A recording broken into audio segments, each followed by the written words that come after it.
Hi mga ka-healthy! Alam mo ba yung umaga mo pwedeng mag-set ng tune ng buong araw mo? Kaya ako, sinisigurado kong nagsisimula ako ng maayos.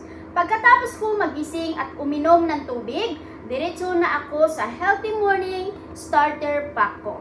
Kumakain muna ako ng prutas tulad ng banana, papaya, or minsan mansanas.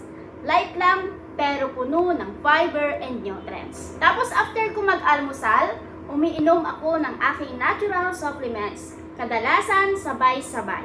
At minsan naman, pinapaikot-ikot ko lang depending sa need ko sa araw na yon.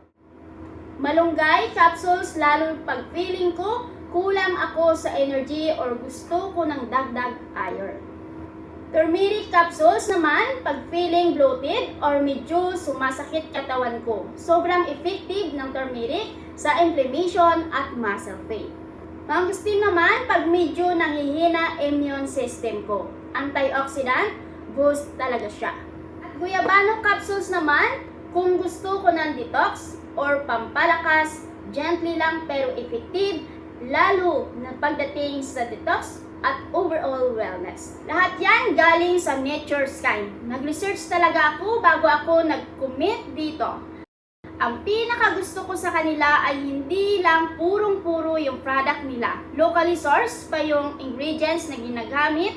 Tapos sinusuportahan pa nila ang Filipino farmers. Kaya mas ganado akong suportahan sila. Para sa akin, ang simple habit na ito ay nakakatulong to feel ready and protected for the day. Kung naghahanap ka ng sustainable, all-natural way to stay healthy, baka gumana rin ito para sa'yo. Share ko lang kasi baka makatulong din.